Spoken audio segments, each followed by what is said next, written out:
que nunca olvide tus promesas, que nunca olvide tus palabras, que Él lo crea, que no lo dude jamás. Tu palabra me dice: todo el que pide se le dará, y el que toque a la puerta se le abrirá. Todo es posible para ti, Señor. Aumenta mi fe, Señor, aumenta mi fe. Aumenta mi fe, Señor, aumenta mi fe. Aumenta mi fe, aumenta mi fe, aumenta mi fe, aumenta mi fe, aumenta mi fe, aumenta mi fe, aumenta mi fe, aumenta mi fe, Señor.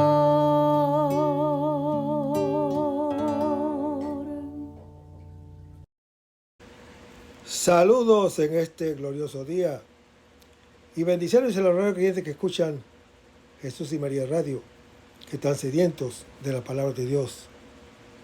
Les envío un saludo a su hermano Américo Tejada, de la parroquia San Simón Stack San José, que está localizada en el Bronx y pertenece a la Arquidiócesis de Nueva York.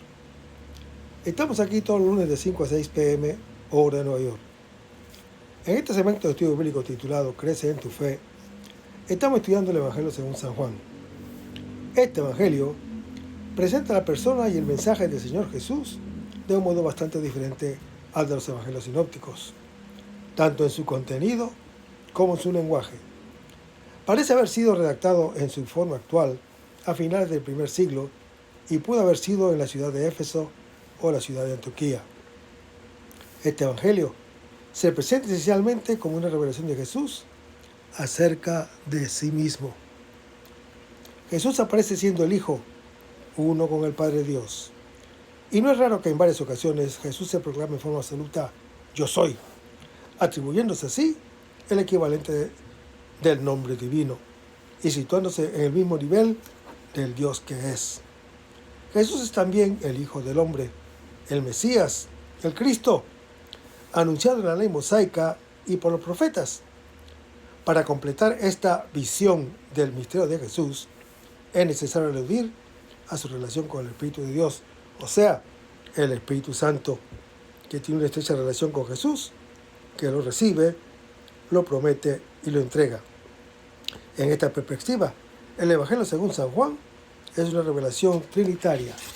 Estamos en el Evangelio según San Juan, capítulo 12, pero antes vamos a comenzar con una oración, y lo hacemos en el nombre del Padre, del Hijo y del Espíritu Santo.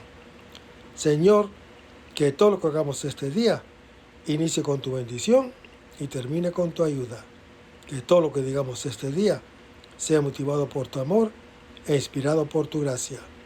Que nuestras obras de este día reciban tu inspiración y perduren en tu paz. Toda esta cosa, Padre Celestial, te la pedimos en luz y poderoso nombre de tu Hijo Jesús, que vive y reina en unión del Espíritu Santo, quien es Dios, por los siglos de los siglos. Amén. Los créditos de estudio bíblico son dados al Padre Silvano Fausti, a la Biblia de Jerusalén y a la hermana Evelyn Morán y su ministerio de música. A los hermanos y hermanas que viven en el Bronx, para invitarlos a nuestro ciclo de oración de la parroquia San Simón Stack San José, que está localizado en el 2121 Valentine Avenue, esquina calle 182, comenzando con la misa a las 6:30 p.m. todos los viernes por la noche. Decíamos que estábamos en el capítulo 12 del Evangelio según San Juan, versículo 3, donde dice de que María enjugó los pies de Jesús con sus propios cabellos. Hermanos, soltar los cabellos es signo de seducción y intimidad. María no enjuga los pies con lágrimas, como está en Lucas capítulo 7, sino con el ungüento sobreabundante que fluye de él. El mismo ungüento perfuma los pies del esposo y la cabeza de la esposa. Un rey ha quedado preso en tus trenzas, lo dice Cantar de los Cantares, capítulo 7. El Señor, conquistado, el Señor, seducido, dice: tú me has robado el corazón, hermana mía, esposa. Tú me has robado el corazón con una mirada o una sola mirada tuya, con una sola perla de tu collar. Cuán suaves son tus caricias, hermana mía, esposa, más deliciosas que el vino. Tus caricias, el aroma de tus perfumes supera todos los aromas. Lo anuncia Cantar de los Cantares, capítulo 4. Y dice la Escritura que entonces la casa no es el templo de Jerusalén, sino la casa, escenario de las relaciones cotidianas que definen nuestra identidad, donde se celebra la fiesta por el don de la vida. Y allí están los amigos que Jesús ama. Allí Jesús es amado.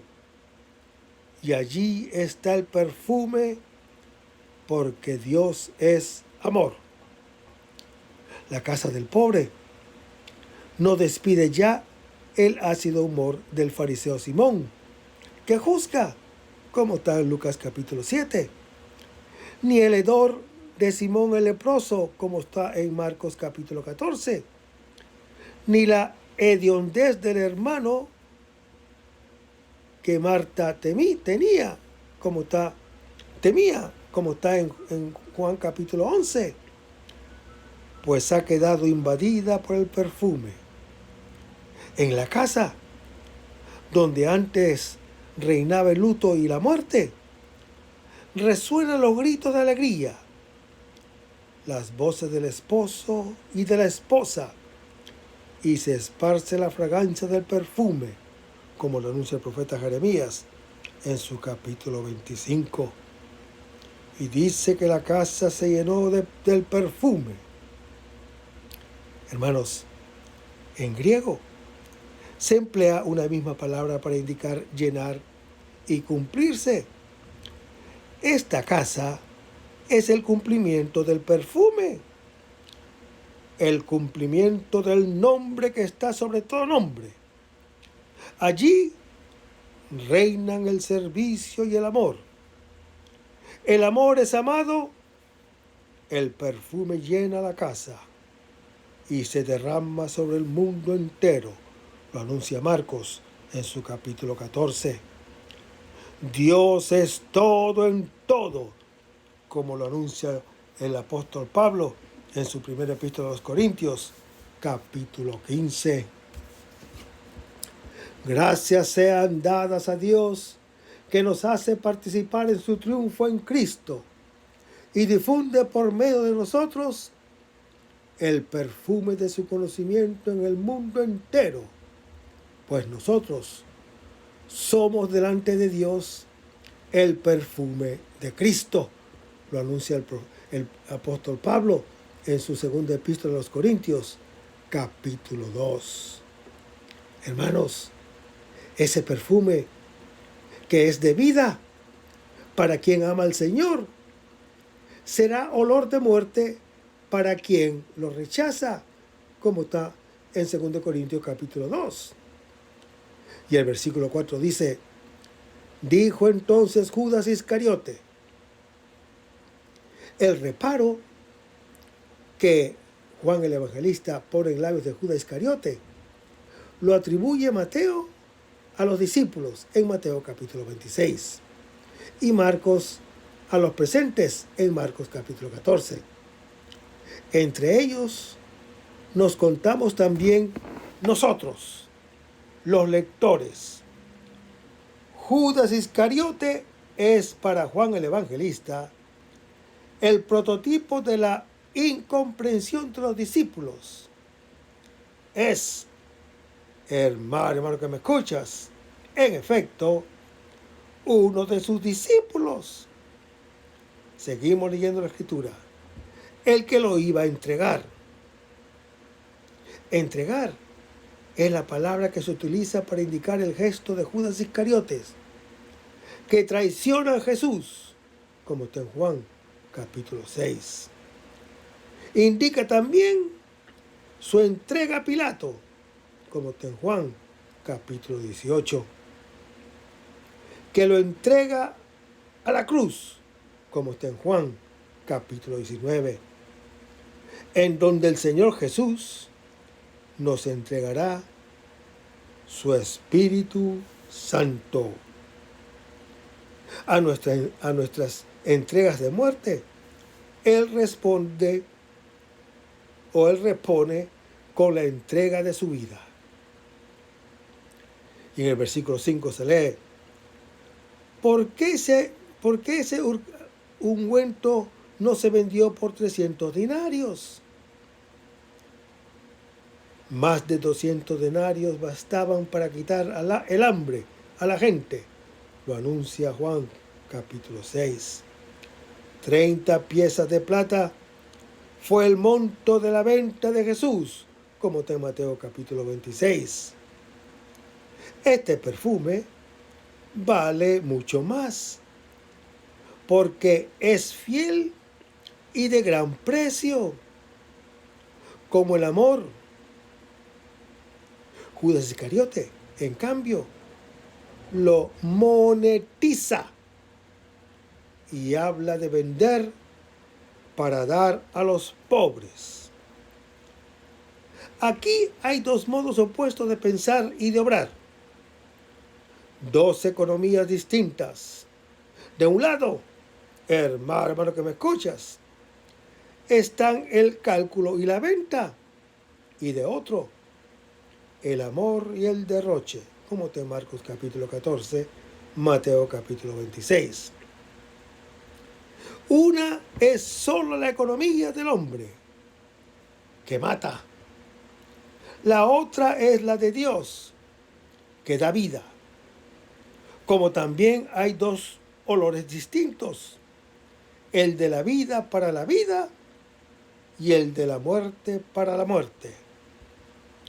Hermanos, el problema no está en dar a los pobres algo, sino en darse por amor.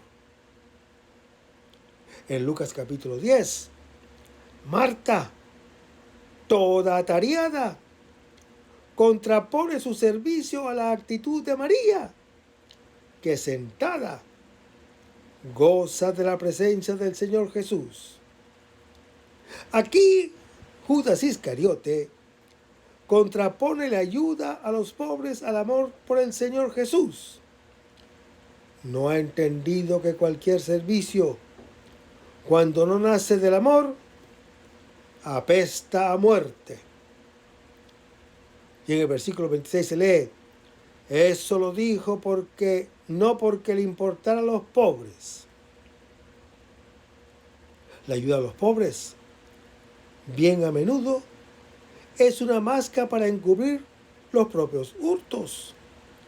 Judas Iscariote es ladrón, como los jefes del pueblo, como lo anuncia Juan en su capítulo 10, y personifica el mal que hay en el corazón del hombre.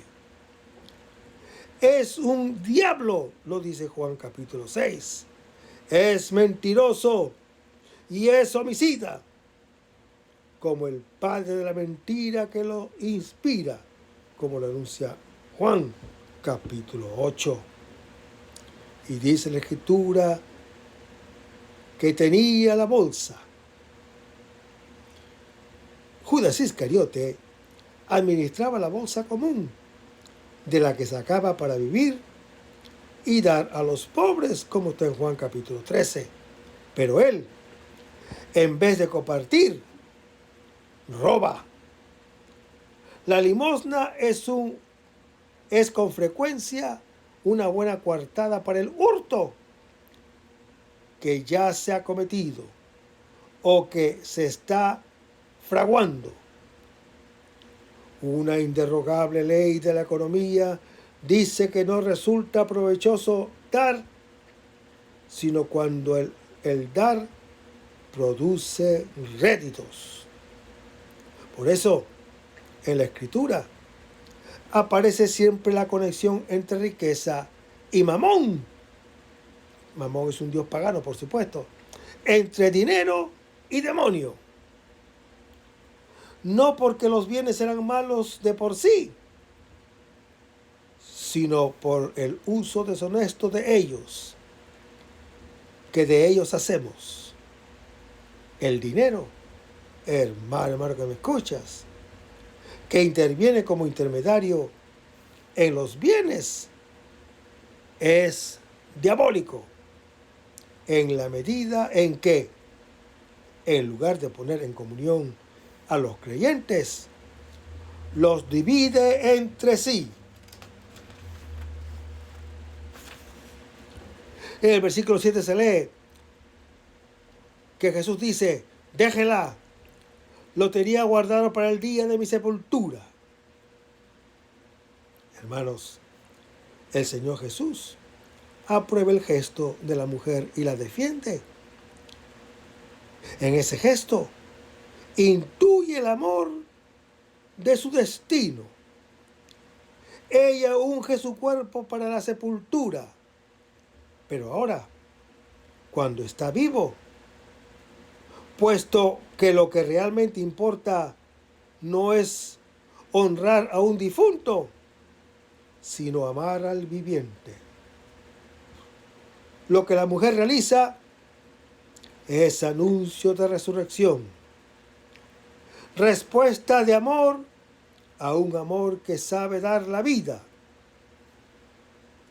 El Señor Jesús deja que María cumpla aquel gesto que la hace nacer como esposa. De la misma manera que dice, refiriéndose a su hermano Lázaro, déjenlo ir, para hacer posible que esté en el banquete con él. Su perfume hay que guardarlo, o sea, observarlo, siempre hasta dentro de la tumba y más allá. Es el mandamiento del amor que hace vivir a Dios en nosotros y a nosotros en Él. Y en el versículo 8 se lee: porque a los pobres siempre los tendrán con ustedes, dice el Señor Jesús. Como siempre, tenemos con nosotros al Señor que, siendo rico, se ha hecho pobre para enriquecernos con su pobreza, como está en 2 Corintios capítulo 8, con lo que tenemos siempre a los pobres con nosotros. Su pobreza es nuestra riqueza, pues nuestra riqueza injusta proviene de lo que les hemos quitado. Nuestra verdadera riqueza proviene de lo que compartimos con su pobreza, como lo anuncia Mateo, capítulo 25. Y el Señor Jesús dice: a mí, en cambio, no me tendrán, como está en Juan capítulo 12. Dentro de 6 días, Jesús retornará al Padre, pero está siempre con nosotros, en el don de su Espíritu Santo, que nos hace amar al otro, comenzando por el último. El amor que María demuestra por el Hijo de Dios, el esposo, será el mismo que tendremos hacia sus hermanos. Hermanos, la historia de Cristo continúa en todos los pobres Cristos de la tierra, en los que Él viene a nuestro encuentro para salvarnos. Con ellos, el Señor se ha identificado, como lo hace en Juan, en Mateo, capítulo 25. Y en el versículo 9 se lee: supieron muchos judíos que Jesús estaba allí. Esta casa en la que se celebra la vida en el servicio y el amor ejerce una fuerza de atracción sobre la gente. Es imagen de la iglesia que ha guardado y observado el perfume de Dios, que es el amor mutuo. Y en el versículo 10 se lee: los jefes de los sacerdotes decidieron matar también a Lázaro. Según el criterio de los jefes, también Lázaro debe sufrir la suerte de Jesús. Quien no escucha a Moisés ni a los profetas, tampoco se convencerá ni siquiera porque alguien resucita de entre los muertos, como lo anuncia Lucas en su capítulo 16. Aún más, hermano que me escuchas, intentará siempre eliminar a los testigos de la vida, como lo anuncia Juan, capítulo 16. Y en el versículo 11 se lee: por su causa, muchos judíos se iban y creían en Jesús. Contrasta la actitud de los jefes con la de esos muchos que son atraídos a Jesús por Lázaro, el muerto que ha resucitado. También ellos, liberados como él y arrancadas sus vendas de muerte, se van en pos del Señor Jesús por un camino de luz. Vayamos ahora a Juan capítulo 12, versículos 12 al 19, donde se lee: al día siguiente, mucha gente que había ido a la fiesta, al oír que Jesús llegaba a Jerusalén, cogieron ramos de palmas y salieron a su encuentro y gritaban: ¡Hosana! Bendito el que viene en el nombre del Señor, el Rey de Israel. Habiendo encontrado Jesús un borrico, montó en él, como está escrito: no temas, hija de Sión, he aquí que tu rey viene, montado en un borrico de asna. Sus discípulos no entendieron esto, pero cuando Jesús fue glorificado, se acordaron de lo que estaba escrito sobre él y que era lo que habían hecho. Daba testimonio a la gente que estaba con él cuando llamó a Lázaro a salir del sepulcro y lo levantó de entre los muertos. Por eso la gente salió a su encuentro, pues había oído que él había realizado aquel signo. Entonces los fariseos se dijeron entre sí: ¿ven que así no vamos a conseguir nada? Miren que todo el mundo se va tras él. Tu rey viene montado en un borrico de asna. Con estas palabras se anuncia la llegada del Mesías, como lo anuncia Zacarías en su capítulo 9. Los discípulos ven que a sus ojos se cumple la gran promesa, pero por más que los profetas lo hayan anunciado, no logran entender su sentido. Y es que tanto la Escritura como los hechos de Jesús, que constituyen su cumplimiento, no podrán comprenderse sino después de su glorificación, que ya es próxima. Hermanos, Jesús es el Rey, el ungido del Señor, que llega a su ciudad, ungido con el perfume con el que María lo ha consagrado el día anterior en Betania.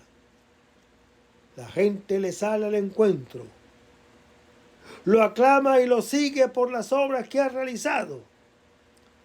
la última de las cuales es el don de la vida a Lázaro. Ya antes, cuando había repartido el pan, habían querido hacerlo rey, como está en Juan capítulo 6. Si Jesús se ha mostrado capaz de asegurar el alimento para vivir y hacer vivir a alguien que muere, ¿qué más se puede querer del Mesías, del propio Dios? Las gentes salen a su encuentro, como el de un rey que llega de visita, llevando ramos de palmas que son signo de victoria. Lo aclaman Rey de Israel, el que viene en el nombre del Señor, para liberar al pueblo de la opresión mortal en que se halla, como lo anuncia el Salmo 118. Por fin llegue el esperado descendiente de David, como lo anuncia 2 Samuel, capítulo 7, que triunfará de sus enemigos, lo anuncia el Salmo número 2, y reinará para siempre. La sorpresa, o mejor, el escándalo, sobrevendrá al descubrir que el Señor Jesús colocará como piedra angular precisamente la piedra que los constructores desecharon, como canta el mismo Salmo con el que aclaman a Jesús, que es el Salmo 118. El título de rey aparece 16 veces en Juan el Evangelista, o en el Evangelio de según San Juan, 12 de ellas en el relato de la pasión. El rey, por excelencia, es el Señor, de quien no hay que hacerse imágenes, por cuanto la única imagen a semejanza suya es el creyente que escucha su palabra. Pero desde el principio, el hombre se ha negado a escuchar su palabra y se ha esculpido multitud de imágenes de Dios, buscando siempre hacerlo a su propia semejanza. Justamente, el origen de todos nuestros males radica en esa pretensión de hacer a Dios semejante a nosotros, en lugar de hacerlo nosotros semejantes a Él. La perversión en la concepción de Dios y del hombre desemboca y toma cuerpo en la figura del rey, como está en 1 Samuel, capítulo 8, y Jueces, capítulo 9, que vendría a ser la personificación del hombre ideal, el ideal de todo hombre. Es Dios en la tierra y goza de sus prerrogativas. Es libre y poderoso, capaz de disponer de todo y de todos. Lo grave es que Dios es exactamente lo contrario de lo que nosotros pensamos. Su manera de reinar es distinta de la nuestra. Como el buen pastor es distinto de los ladrones y salteadores, como lo anuncia Juan, capítulo 10. Ciertamente el Señor es rey, pero no como quien recurre a la violencia para conquistar y consolidar su dominio, ni como quien se impone sobre los demás, merced de a su poder de dar muerte a todos. Su símbolo es el borrico, manso y humilde, como lo anuncia Zacarías, capítulo 9. No es un patrón exigente y tiránico, sino aquel que sirve, no el que somete por la violencia, sino el que ama. No el autor de la muerte, sino el dador de la vida.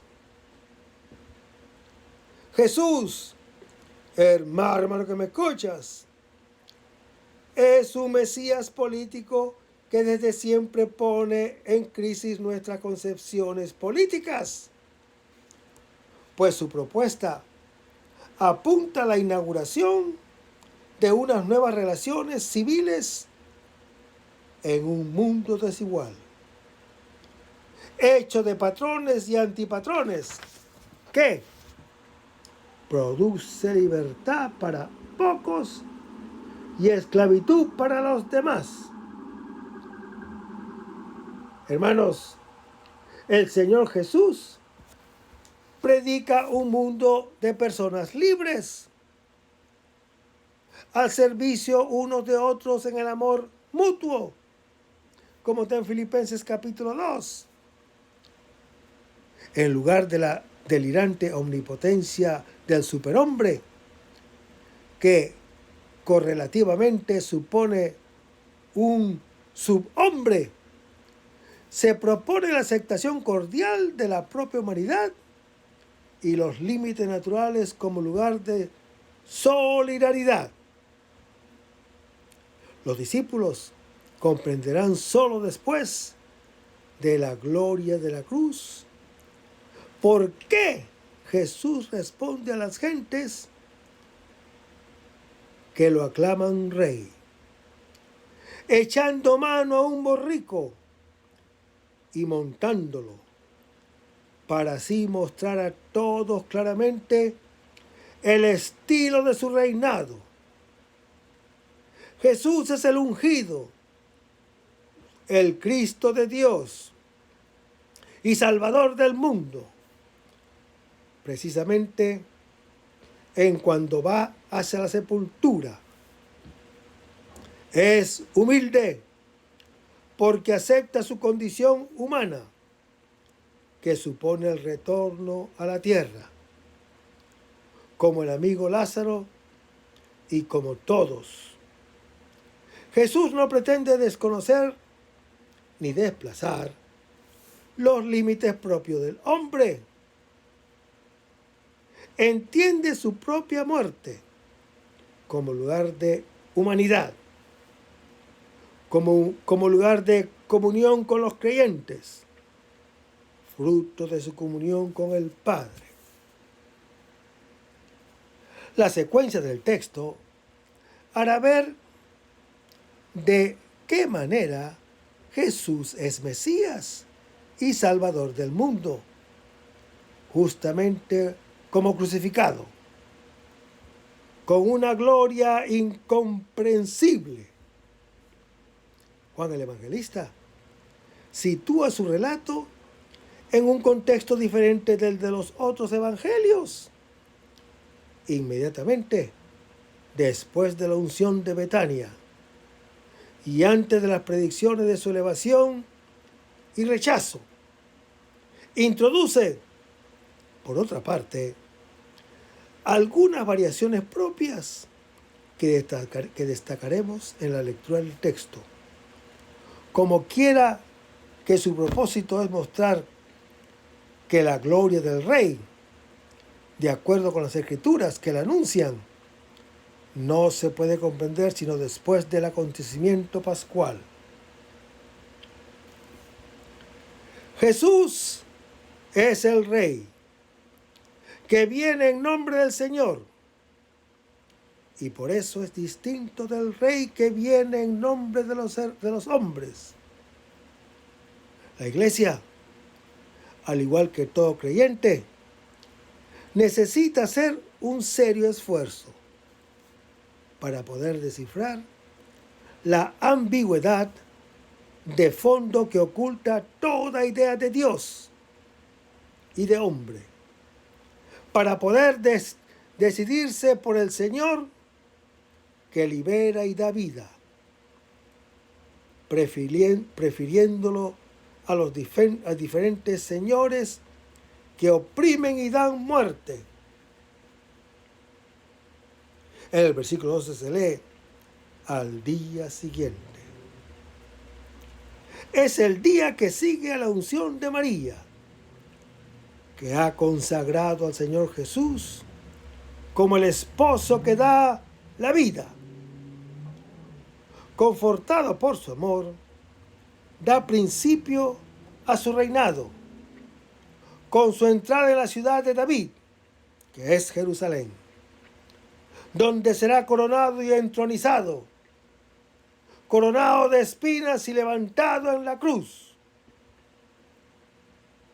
Y dice que mucha gente que había ido a la fiesta, al oír que Jesús llegaba a Jerusalén,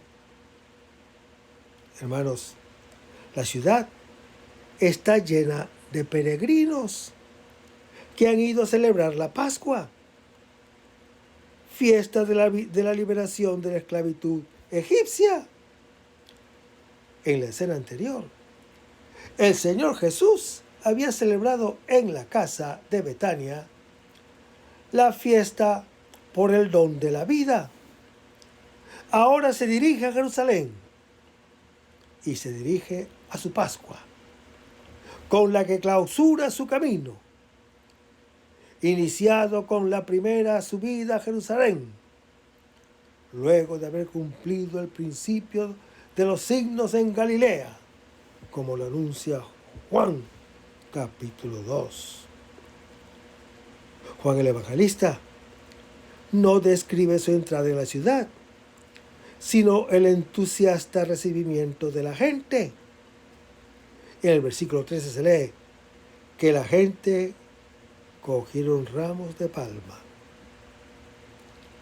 La victoria de Simeón se había celebrado con palmas, cantos y al son de instrumentos, porque había sido eliminado un gran enemigo, como está en 1 Macabeos, capítulo 13.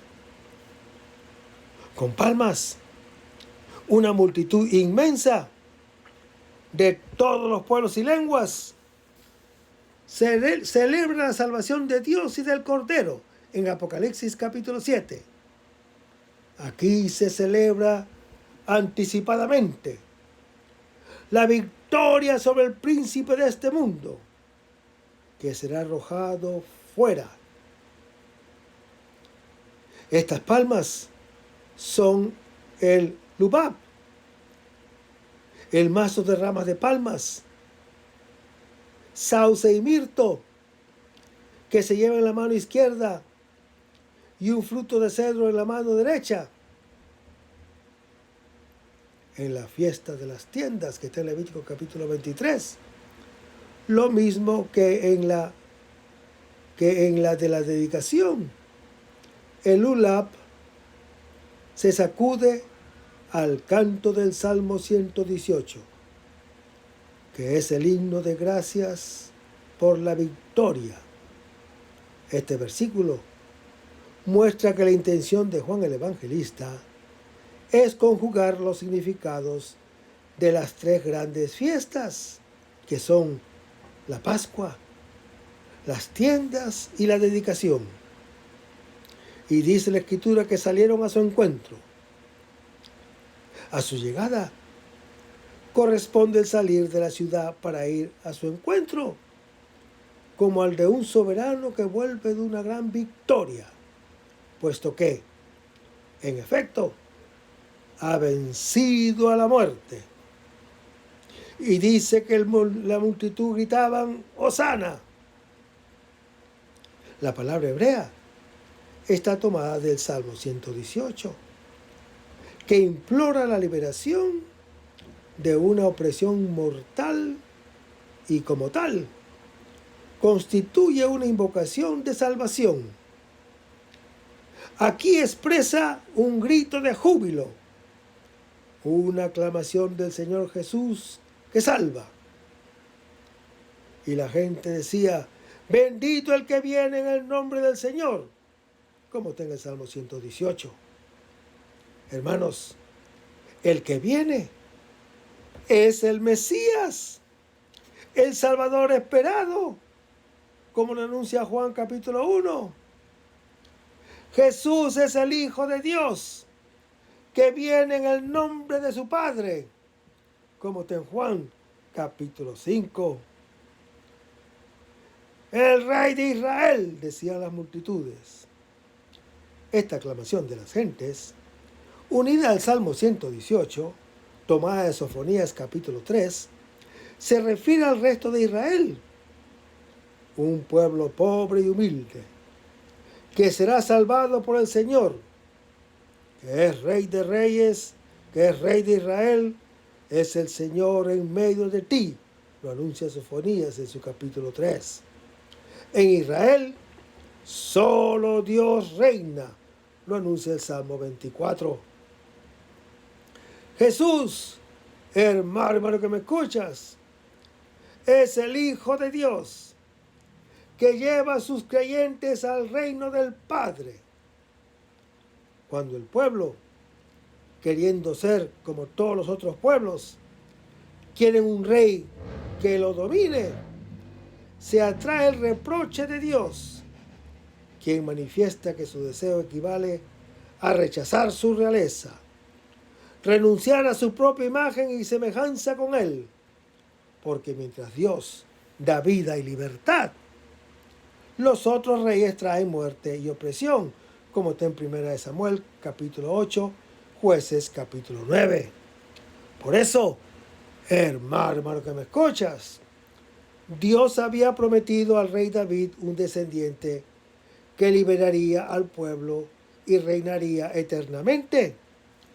Precisamente su Mesías, en 2 Samuel capítulo 7. Jesús es aclamado explícitamente como Mesías político, Rey de los judíos. Será su título en la cruz, lo anuncia Juan capítulo 19, donde aparecerá su gloria, que no deja ningún malentendido, ya que el encuentro de Israel con su rey comporta un gran equívoco, pues lo aclaman como rey glorioso, pero sin comprender su gloria.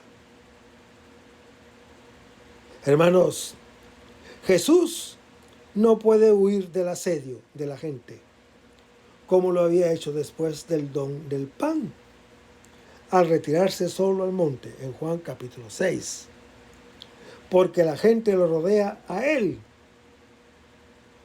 y él debe ir a Jerusalén, donde será elevado de la tierra, como tampoco intenta aclarar nada, como en Cafarnaúm, aunque ha admitido ya que es rey en su servicio de pastor, que expone, dispone y entrega su vida en favor de sus ovejas, para retomarlas de nuevo, como está en Juan capítulo 10.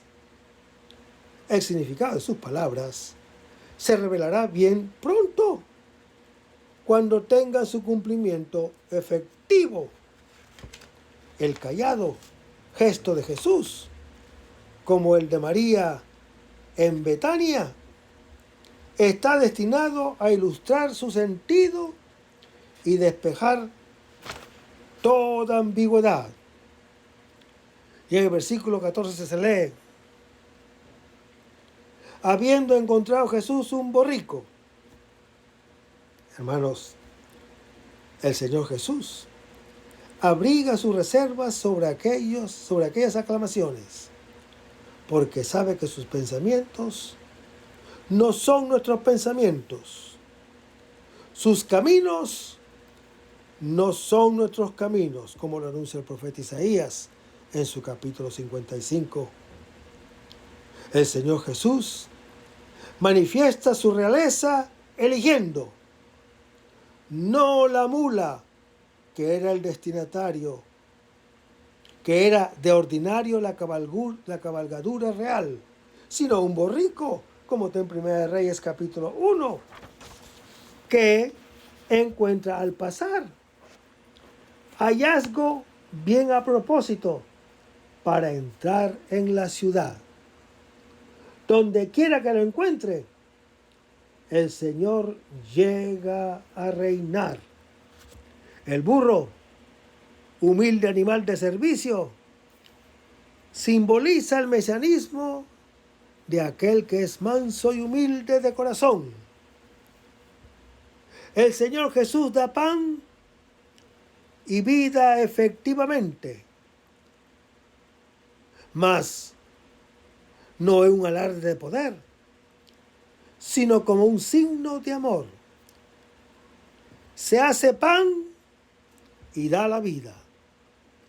Su realeza se muestra con toda claridad con lo que sus enemigos harán con él en su pasión, cuando venza nuestra violencia, ofreciéndose como el Cordero que quita el pecado del mundo. Y dice que Jesús montó en él. Como agua viva, se había sentado en el brocal del pozo de Jacob, como está en Juan capítulo 4. Ahora, como Mesías, se sienta en el burro por sobreimpresión. Él es la fuente de vida. Es el burrito. Un grafito paleocristiano representa un crucificado con cabeza de asno, con la inscripción: Alexamos adora a su Dios. La realeza de Cristo es la misma de Dios, que revela su gloria en el momento de la cruz. El Señor Jesús nos da su libertad, que nos permite estar los unos al servicio de los otros, lo anuncia Gálatas capítulo 5. Su mandamiento consiste en amar como Él nos ama. Y el amor consiste en el servicio. El asno es la imagen del Hijo de Dios, que lleva las cargas de los creyentes. Lleven las cargas los unos de los otros y así cumplirán la ley de Cristo, lo anuncia el apóstol Pablo en su epístola a los Gálatas, capítulo 6. Nosotros podremos captar el mesianismo de Jesús contemplando el asno, del mismo modo que podemos entender su persona aspirando el perfume de Betania. La última pregunta de los discípulos al Maestro mira al tiempo de la venida del reino. El Señor responde no cuándo llega el reino, sino cómo llega el rey. Montado en el burro. El reino llega cuando seamos capaces de aceptar al rey, tal como viene. El reino llega cuando nosotros somos sus testigos, lo anuncia Hechos, capítulo 1, que viven conforme a su ejemplo. Como está escrito, la interpretación de este gesto de Jesús procede de la Escritura, pero solo se hará comprensible una vez que se ha realizado en la cruz. En el versículo 15 leemos: no temas, hija de Sión. La citación del evangelista Juan es una composición suya a partir de Sofonías capítulo 3 y Zacarías capítulo 9, y la personificación de Jerusalén como hija de Sión evoca la imagen del Mesías esposo. El texto de Sofonía 3, paralelo a Zacarías capítulo 9, representa un mesianismo universal. El Mesías será el propio Señor, aceptado por el resto de Israel humilde y pobre, fiel y justo, que reúne a los dispersos.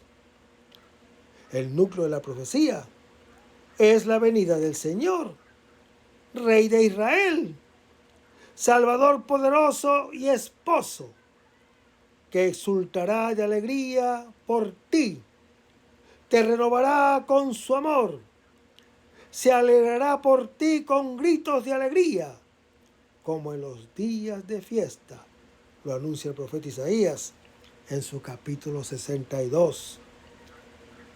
He aquí que tu rey viene montado en un borrico de asna. Hermanos, la cita de Zacarías 9, resumida por Juan el Evangelista, a lo esencial, representa la venida del rey sobre un burrito.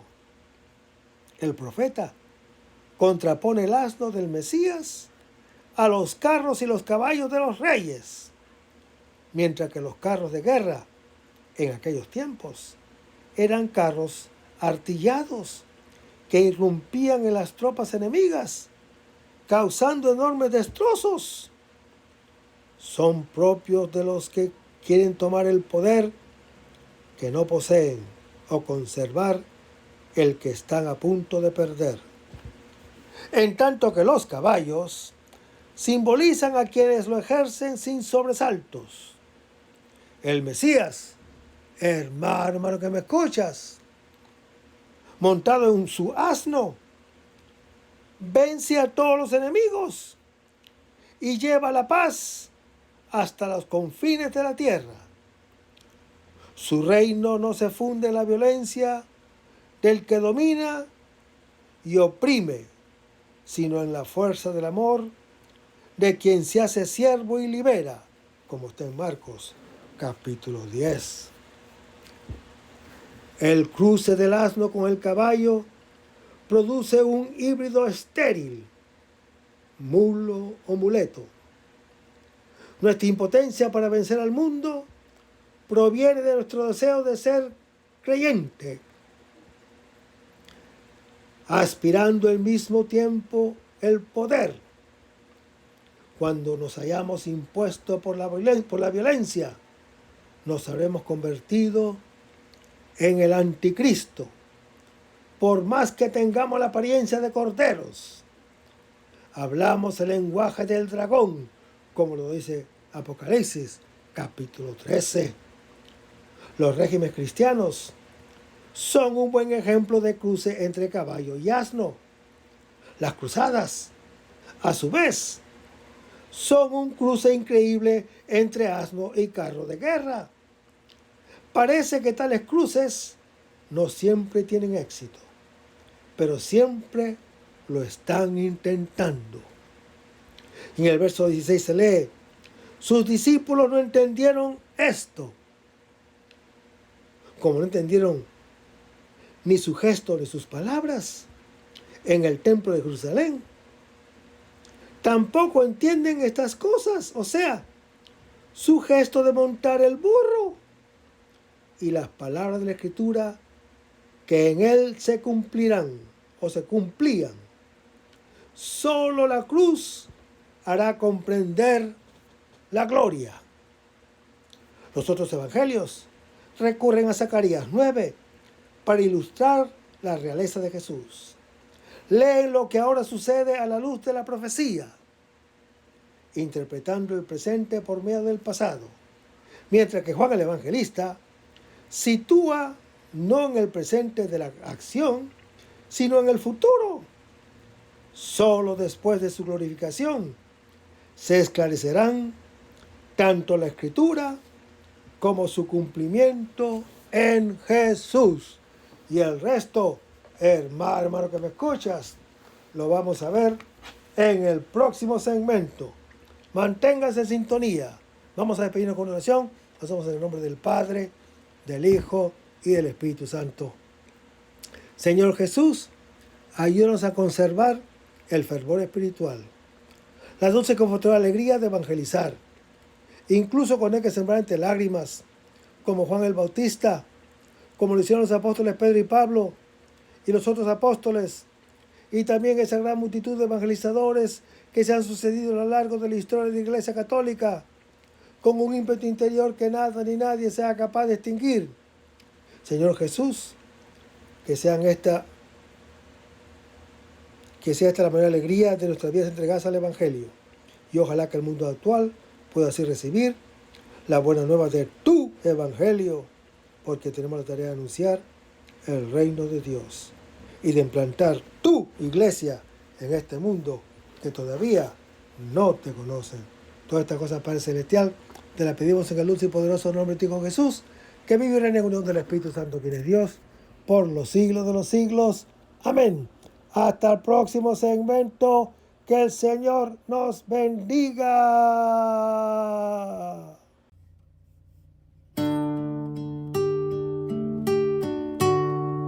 Aumenta mi fe, Señor, aumenta mi fe. Aumenta mi fe, Señor, aumenta mi fe. Que nunca olvide tus promesas, que nunca olvide tus palabras,